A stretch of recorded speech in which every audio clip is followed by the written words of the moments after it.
Tonight on Rams Showcase, the Rams' new logo releases on Monday. Plus, the Rams roster is going to look really different in 2020.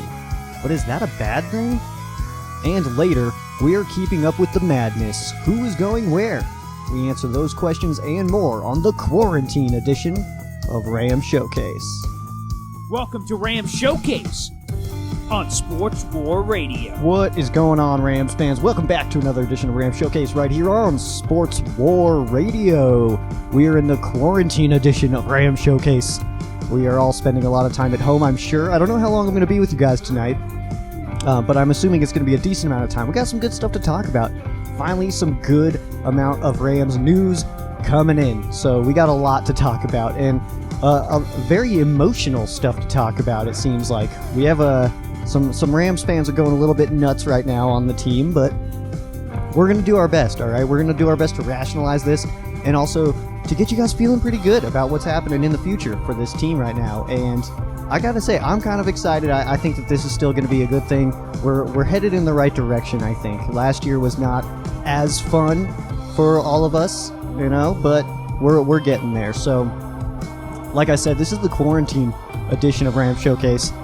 So we're going to just kind of take our time. I know a lot of you guys are at home and just hanging out. So let's just enjoy some time together, all right? We're going to start with some news, though. And first I want to start with this logo stuff, because I know some of you guys are going to hear me after Monday, or after the logo actually releases on Monday, which is going to be happening at noon LA time. So it'll be 1 o'clock for me, 3 o'clock for you guys on the East Coast. But that's what we get. We get the new logo, and it's going to be interesting to see. Obviously, that logo did release, what was that, 2 weeks ago now, that logo released, and the team didn't comment, but Kevin Demoff, in his letter to season ticket holders, did mention that that's not the logo that's going to be on the things that people are getting for this telethon that's going to be happening in LA to assist with some of the issues going on right now in the world. I think we are all very well aware of what's happening in the world right now. But the Rams telethon that will be happening, and so they wanted the logo to be out before that, and there are going to be some items being given away, stuff like that. So that's why we wanted this logo out. But we get it, which is actually tomorrow. The time of recording this, it is about 7:30 LA time, AM. As in terms of recording this. So we get it tomorrow. We're over 24 hours away, but I know I, for one, am extremely excited. I'm actually going to go over to my Ram fan friend's house. We're going to make an event out of it and watch this logo get unveiled. It'll be live streamed on therams.com, as well as the Rams Facebook and Twitter pages will be live streaming that as well. So the wait's finally over. We get the new logo. You know, it's going to be a little bit of a bummer. I think that the current Rams logo, the blue and white, the blue and white snail, is so far, I think, has been my personal favorite of all time. I think that's my favorite Rams logo. I think it's just the cleanest looking logo. And, you know, I'll be honest, I mean, I'm only 28 years old, so the snail logo is kind of what I've grown with. And it's time to move on. I understand, but it's definitely something I'm going to kind of hold on to. I'm still going to wear all my old stuff, and I'll buy plenty of new stuff right now. And I got plenty of time to think about how I feel about the new logo when it comes out. But I'm going to love it no matter what. You know what I mean? That's just kind of how I am. I know that I'm going to like it because it represents the Rams, and the Rams are my one true love, I'm pretty sure. So let's get into some other news, though. This logo is going to be very exciting. But again, you know, there's not a lot I can say about it, just because I don't know what it looks like right now. We will talk about it, of course, and kind of get some fan reaction of it. But I think it's going to be awesome, personally. So I'm excited either way to see it. I'm very excited. So let's move on, though, to some moves that the Rams have made. And this first one, you know, obviously this is a big one for some people right now. This is Todd Gurley. The Rams released running back Todd Gurley, who was drafted in the first round in the 2015 draft. I remember sitting there watching this draft happen, and I had the Rams picking Andres Pete. That's just who I had. I guessed the Rams were going to pick, And when Todd Gurley was announced, I got super excited. I jumped up. I had a few adult pops, and I was very excited hearing about this. And then, of course, his rookie season did pretty well, even though Jeff Fisher wasn't really utilizing him that strongly. But then, obviously, 2 years in a row had absolutely insane production, and it's unfortunate, but it's this last season. There's a lot of things that kind of happened this last season, and I'm not sure exactly who to blame. I don't know if that's on Todd Gurley and his knee. I don't know if it's on Sean McVay, but I think it's very obvious now, considering how much money that the Rams ate to release Todd Gurley over the next 3 years. They're eating a lot of money to have this move happen. So obviously the team didn't even want him around, and that's not a good thing. Todd Gurley, obviously, he signed with the Atlanta Falcons already. So he's back in Georgia, which is actually kind of cool for him. I'm happy for him. I hope he does well. I have no ill feelings towards Todd Gurley. I hope he has a good career and all that. But overall, it's just kind of it was a little bit jarring, to hear that the Rams were trying to trade him, and then out of nowhere, it just kind of released. So personally, though, I'm not really a fan of his comments after the fact. I don't know if anybody else feels like this, but him tagging the Rams on Instagram saying, "Hey, thanks for the check today," stuff like that. Not really a big fan of that. And what was it? Jared Goff says, "Good luck, man. I hope you do well." And he reposts that on Instagram saying, "Do y'all think Jared Goff's lying?" And stuff like that. I just think that over the last year or so, I think we can all see that Todd Gurley has been a little bit more emotional, a little bit more diva-ish, and I'm not trying to just take shots at Todd Gurley. I really do hope him the best. I was a big fan of his, and I still am. So it's just kind of interesting how that all happened, but there's obviously a lot more going on behind the scenes than we are aware of or have been aware of. Whether that is his knee, Bleacher Report did put out a post saying that the knee is still a very big issue, and obviously that's kind of something that we're all looking at, but whether it was underutilization or the fact that we couldn't use him because of that knee, we don't know. Was he a cancer in the locker room? Probably. If I had to guess, I would say that he was probably a cancer in the locker room. Based on his personality, how he answers questions, I would say that, yeah, he probably was not great in the locker room. And that's not something I would have said if he was still going to be around, if I'm being completely honest with you guys. But, once he's gone, we kind of can say what we want to, I guess. But I'm not trying to take shots. But at the same time, I mean, we know his personality. We know how he answers press conference questions. When he's asked about, how do you feel about not getting the ball in the fourth quarter, and he answers, "I'm used to it." The way that he handles those reports, I think it's very obvious that it could be that in the locker room, he's still saying things like that. He's maybe taking shots at McVay, maybe taking shots at the play calling. And that's not something you want around, especially when you got young guys in there, such as Jared Goff. I mean, I know Todd Gurley's young himself, but you got a very young team.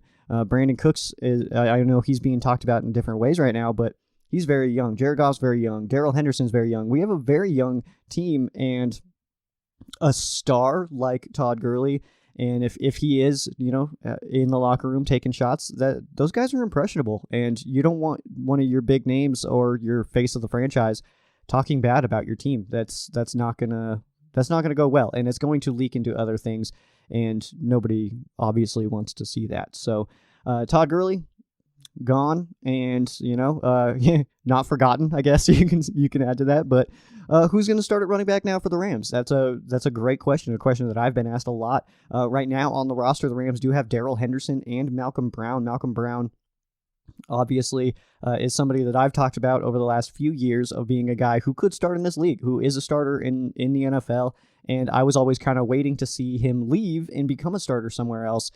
But now he has the opportunity to do it here. A lot of people talking about Darrell Henderson right now. Darrell Henderson, very underutilized in his rookie season, but at the same time, most Rams rookies are underutilized in their rookie seasons, aside from guys like Taylor Rapp. Under McVay, rookies have not been necessarily huge contributors. Taylor Rapp is really the first one that we saw come in his rookie season, play like a decent amount. That's not something that we've seen under Sean McVay. So those guys right there, I mean, obviously those are options.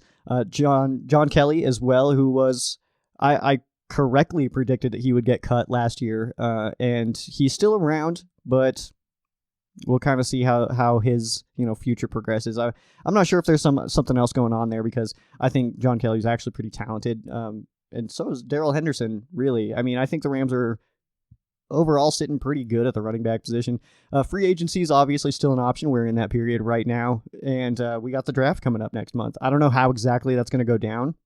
I know that Vegas is closed, and a lot of things are closed. It's the world is weird right now, but Rams Showcase is still open. I guess we got that going for us. So I don't know exactly how the Rams are planning to address this, or if they're cool with going in to the season with Malcolm Brown and Darrell Henderson. I don't think that would necessarily be a bad thing. And if you look at last year, production from Todd Gurley compared to Darrell Henderson and Malcolm Brown, very similar. So you can either attribute that to play calling, offensive line, or you can attribute that to Todd Gurley was worse and they're about the same level as him. And so, of course, the Rams willing to move on. So we've gotten a lot of talk about Brandon Cooks as well, and that's kind of an interesting one. So Ian Rappaport actually said on NFL Network that the Rams are receiving calls on wide receiver Brandon Cooks. They're not making the calls. He's saying that they are receiving the calls on Brandon Cooks, who is 26 years old. Deal very well could get done here pretty soon, considering that the Rams are obviously in a position right now where they're trying to make decisions to help their cap situation. We kind of got called out on it, 2 years ago, last year, that the Rams kind of just spending like crazy and, paying guys a little too early, paying guys a little too much. And at first it was like, well, go to the Super Bowl. Of course, these guys helped a lot. So why wouldn't we want to pay these guys and keep them around? But of course, Brandon Cooks is one that, in just games that I've watched of his live, So if I had to put a percentage on that, I would say it's maybe 20%, 25% at most of Brandon Cooks games that I've watched live. And I've also watched like 4 or 5 concussions of his. So his future, I don't know how it looks. He's only 26 years old. He's a good receiver, I think.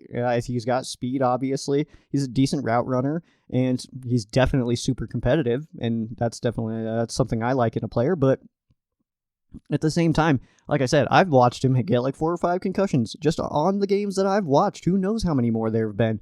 So that's something to keep an eye on too. And, a trade does include $4 million in dead cap right now, but does save the Rams $12.8 million. So that is something that is a realistic option for the Rams, is to trade Brandon Cooks. And not just looking at it from Cooks, but as a team perspective, the Rams can absolutely afford to lose Brandon Cooks right now.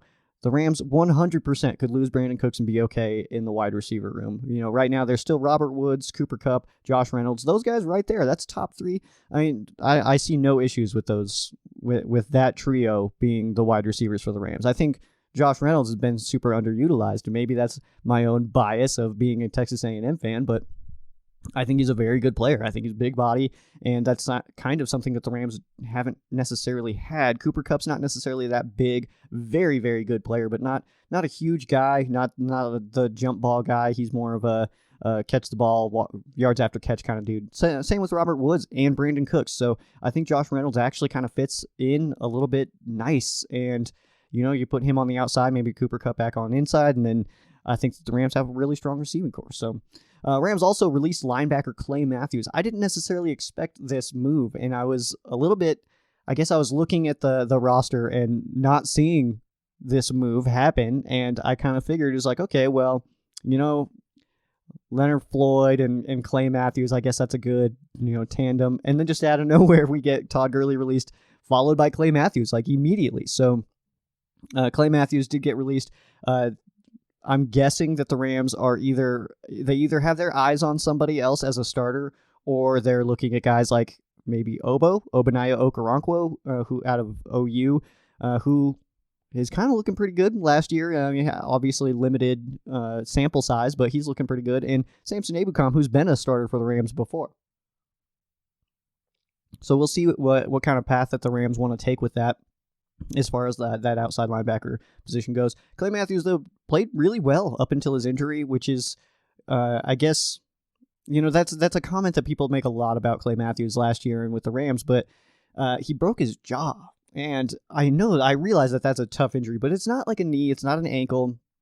So for his production to drop off as much as it did, that was a little bit jarring to me. So I guess you can take that with how you want. So we're going to move on here. This is an interesting one, actually. We're going to put some music on for you guys. And this one's actually interesting to me because I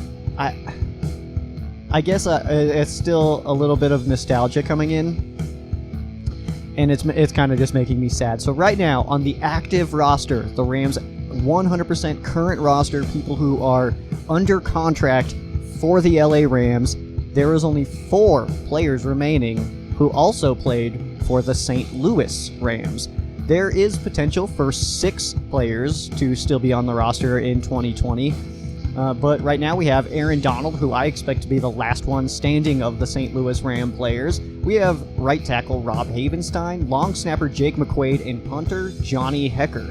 The 2 players that I'm referring to as far as not currently on the roster because they're not under contract right now would be kicker Greg Zuerlein and linebacker Bryce Hager. They are the last 2 not on the current roster, though. When the Rams did move to St. Louis, the last remaining LA Ram was wide receiver Isaac Bruce, who is about to be in the Hall of Fame, which is, honestly, it's about time. All right, I think we can all agree on that. It is absolutely about time on that. That's getting ridiculous.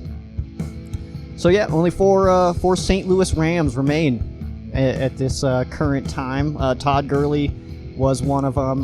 Michael Brockers was another one, so we've lost 2 pretty recently. And then GZ and Hager. We'll see what happens. Young GZ. I hope he does return. Our new special teams coordinator. He did mention that he likes the continuity, and was it Johnny Hecker, Jake McQuaid, and Greg Zuerlein been together for years. So I hope that can continue.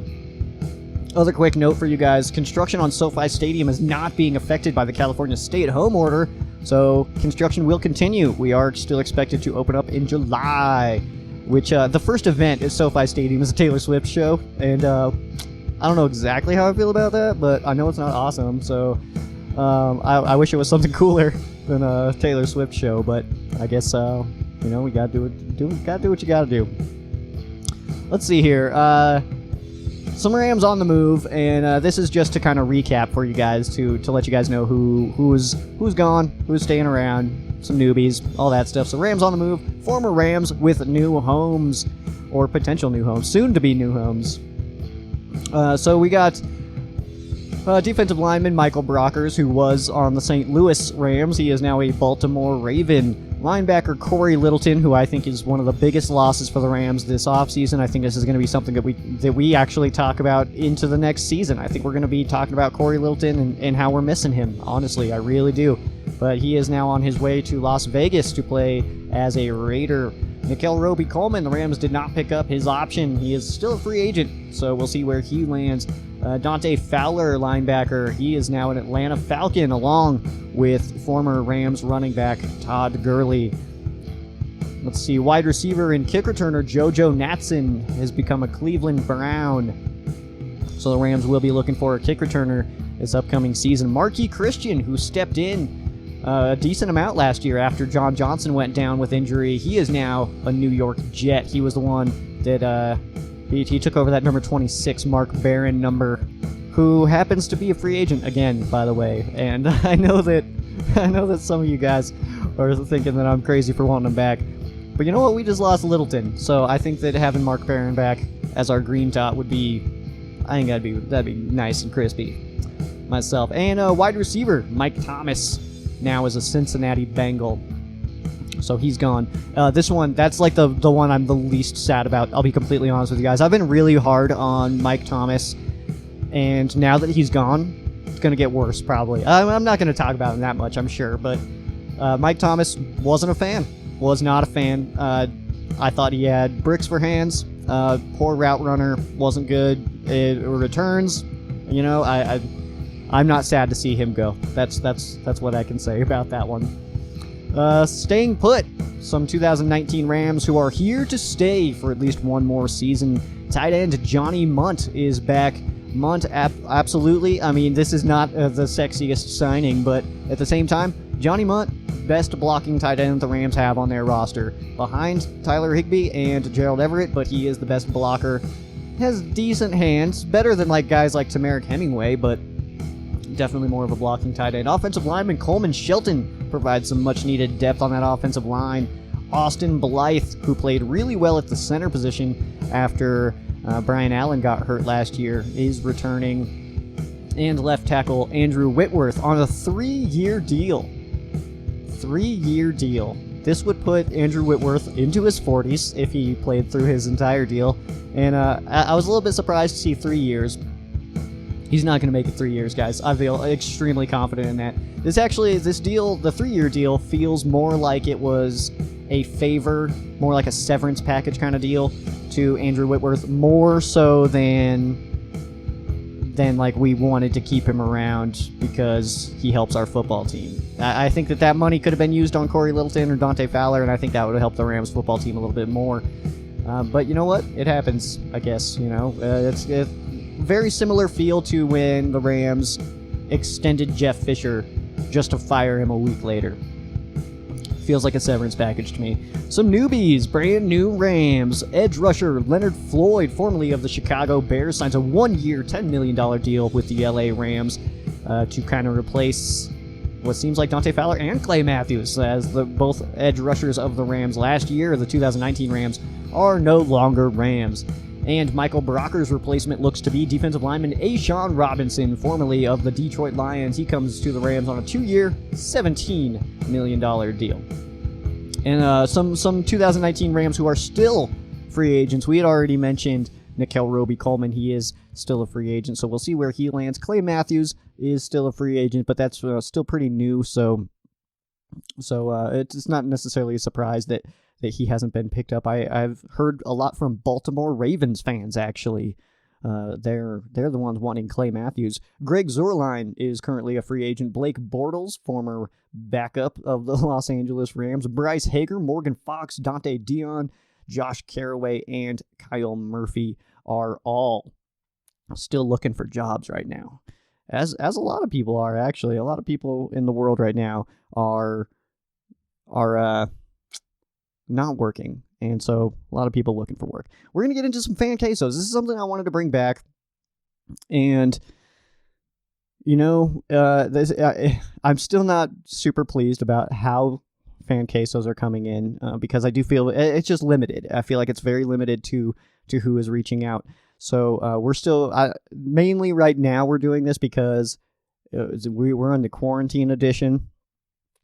So we're making progress, all right? We're just kind of hanging out, so I figured we would do something like this and kind of kill some more time. All right, these the first bunch of these come from Cody, who's definitely been one of my hardcore fans, so it's much appreciated, Cody. Hope you guys are enjoying your quarantine. I'm bored. I'm super bored already. It's been 2 days. It's been 2 days for me, and I'm so bored. Anyway, fan queso's coming in. Let's get some music here for you guys. Just a little bit. So Cody wants to know biggest loss for the Rams thus far. I'm going to definitely say that's linebacker Corey Littleton. I think that Littleton is an extremely strong player. If you guys have been listening to me for the last few years, I was extremely high on Littleton when he was a special teams guy, and I was super excited for him to come in and be a starter. I was predicting starter for him, and he played really well. Became one of the better coverage linebackers in the NFL. So I think the Rams are definitely going to miss him on that defensive side of the football. Next one here from Cody. Thoughts on Todd Gurley and the whole situation over the last couple of years now that he's gone? This is a good question, Cody. And the fact that he's now gone, I think we can be a little bit more open about kind of how this is all gone. And you guys know me. I'm not one to sit here and feed into rumors and stuff. And so this entire time I've said if we're not hearing anything from the team, then as far as I'm concerned, his knee's fine and everything. But obviously, I was having a hard time believing my own words there.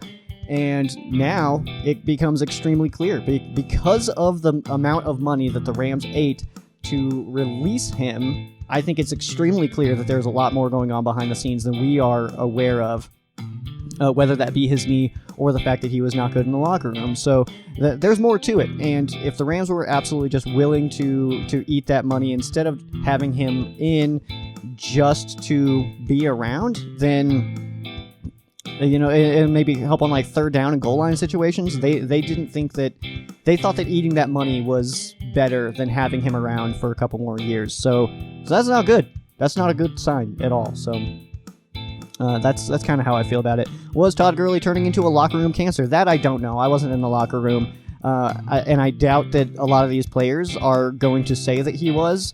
I think it's going to be one of those things where we just kind of move on from it, and I think that's the best way to kind of handle this. I definitely appreciate what Todd Gurley did for the Rams in his time, but he's gone now, and now it's time to look at guys like Henderson and Brown and in the 2020 season, and he's not going to be here for that. So I think that our energy is going to be better spent on talking about guys who are going to be around for the long term. How do you feel about the Cardinals getting Hopkins, and is this the toughest division in football? I believe so. I really do. This division is very strong, and you can look at other divisions. There's some pretty good ones out there, but overall, I think that the NFC West is stacked. The Seahawks, they're kind of a weird one to me every year. You don't really know if they're going to be amazing or just pretty good. The Arizona Cardinals, though, last year, they were losing some close games. Bringing in Hopkins, I think, is absolutely huge.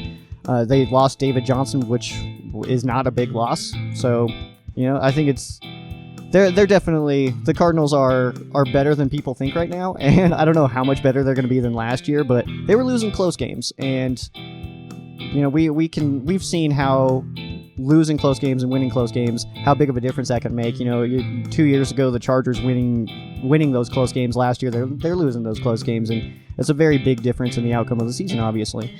Next question here: do you think the Rams coaching staff losses from a year ago will hurt or help this team? I think Wade Phillips leaving definitely kind of hurts.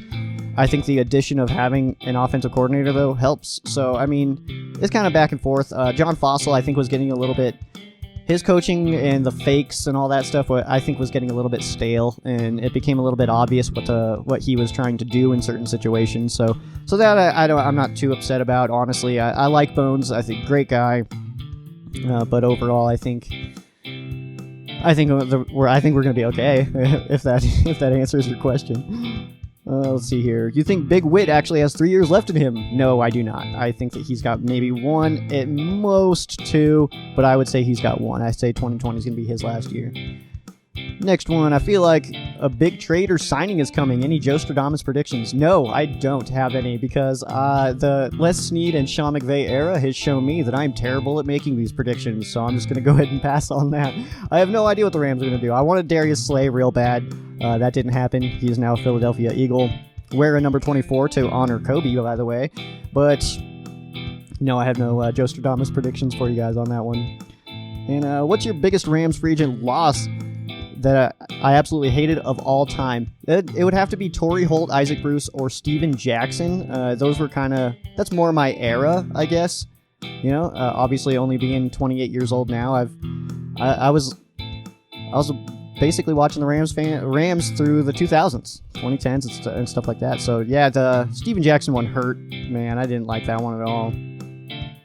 Next question: how do you feel about the new CBA, especially the 17th game, and who exactly is the Rams rep, and how do they vote? I'm unaware of that. So kind of a hard question to answer. How do I feel about the CBA? I don't mind. I just like football. I'm not the one paying players. I'm not the one getting paid. So I just want football, and I'm just glad that there's an agreement, whether the players got screwed, which I think they did, or not. I am just glad football's not going to stop. Who's the Rams rep? Stan Kroenke is the person in charge of all that stuff. So whether it's a separate rep, I wouldn't know who that is necessarily, but obviously Stan Kroenke is the one in charge of handling all the business.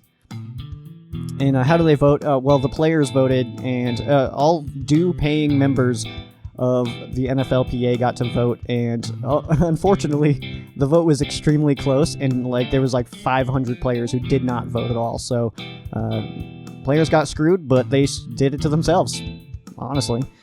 This one's coming from Clint. Do you think the Rams would play at a high school stadium down the road from me should SoFi not be ready? I don't know where you live, Clint, but maybe, but probably not. I would say if SoFi Stadium was not going to be ready, that the Rams would just play back at the Coliseum. I think that the Rams and the Coliseum have a very strong relationship, so I would say that'd be pretty obvious. This one comes from Michael. Who starts at inside linebacker next to Micah Kaiser with Littleton leaving and Witt and Blythe returning along with Allen? Havenstein and Noteboom from injuries. Will Corbett, Edwards, and Evans' performances shake up the starting five? If we're going to have a good battle along the offensive line, I know that you started your question here with linebacker, but we're going to have a very strong battle on the offensive line with... obviously, Witt's going to start at left tackle. I don't think that we could even not start him. Noteboom, I do expect to come back in at left guard. I would say that it makes sense that Blythe would come in as the starting center over Brian Allen. And then the right side, honestly, Havenstein wasn't playing that well last year. I think Edwards and Evans kind of handle the right side. That would be my prediction, but obviously we got, preseason and stuff to watch out for to see how that actually does shake up. As far as the inside linebacker next to Micah Kaiser, that's a great question, but I would honestly, at this point in time right now, I would say that Micah Kaiser and Troy Reeder would be my leaders as far as who I think would be in that position. But again, we are still in the middle of free agency, so there's still a lot of things to come down, and we're pre-draft as well, and that's going to obviously shake up a lot of things. So we've kind of got to wait until we have the 90-man roster until I can really tell you who I think is going to be in certain positions. First of all, who's making the roster, and then who is starting at different positions. This one comes from Michael as well. Is Bortles returning to backup Goff? If I had to guess, I would say no, but I think it's very realistic considering the market for a guy like Blake Bortles is not very high. The Rams only paid him $1 million last year to sit on the bench, and we didn't even need him. Since Goff has been here, we haven't necessarily... The backup quarterback position has been basically irrelevant. So I know that a lot of people aren't necessarily fans that Bortles is here, but I mean, he doesn't play. Who cares? He's backing up Jared Goff, who has been on the field and is not getting hurt. So kind of an irrelevant position, in my opinion, at least right now. And I hope it stays irrelevant, because if it doesn't, then that's not good news for Jared. This next one also from Michael. Starting running back, Henderson or Brown? If I had to pick between the two, I would say Henderson, but I think Malcolm Brown is an extremely strong player. I don't think Brown is exceptional at anything, but I think he's really good at most things. Henderson is, to me, a home run hitter. I think that he's a little bit more slippery and tough to tackle than Malcolm Brown, so I would give it to Henderson. Hendo is everybody's apparently calling him. I don't know how I feel about that one yet, but I guess we'll see. This one comes from Jason. Can you break down the O-line? Will they all be 100% healthy at the start of the season? Who do you think is starting, and how do you think they will rank at the end of the season? So, I mean, breaking down the offensive line, if I had to go left to right as far as my prediction of starters, I would say Andrew Whitworth, Joseph Noteboom, Austin Davis, and then I would go David Edwards. Did I just say Austin Davis? Well, Blythe is what I mean. And then David Edwards, and then Bobby Evans. That's what I would say. Yeah, they're going to be 100% healthy. All the injuries that happened on the offensive line happened early enough that they're probably fine now, honestly. Most of these guys are, I'm sure Noteboom, he got hurt pretty early, and Brian Allen did too. I'm sure that they're already fine. And where do I think they'll rank at the end of the season? Hopefully high. That's the best I can answer that, is hopefully really high. Last question here comes from Robert. Why are Rams fans complaining so much about cap moves? Rams fans are complaining so much about cap moves because Rams fans get really emotional. And Rams fans, they definitely have emotional ties to certain players. I kind of stopped doing that a long time ago. I mentioned like Steven Jackson, Isaac Bruce, Torrey Holt, those guys leaving. Back then is when I kind of stopped. I stopped being super into just the players. I'm a Rams fan. The players come and go. The Rams are forever. That's what I used to tell everybody all the time. So that's going to do it for me, though. That was all fan cases. I have no Joe Stradamus pick for you because it's a boring time in the world right now, and I can't leave my house. I can leave my house. I'm not actually like legally quarantined or anything. I just have nothing to do. I have nowhere to go. So I hope that that's the same situation for you guys. You guys aren't being forced to stay home. I mean, I can leave, I just don't know where I'd go. Boring world out there right now. Everything's closed. My job's closed. I don't know when I'll work again. Boring stuff, but hope you guys are all staying safe and super healthy out there. Make sure you guys are washing your hands. You better be. You better be out there. That is going to do it for me. Tomorrow, Rams' new logo releases. It's going to be very exciting stuff, guys. Very exciting stuff. New color scheme, new logos tomorrow. But that is going to do it for me. I am Sheriff Joe Bags. This has been Rams Showcase on Sports War Radio. For those of you that aren't Rams fans, our thoughts and prayers are with you. For those of you that are Rams fans, thank you guys so much for listening, and you guys have a great night.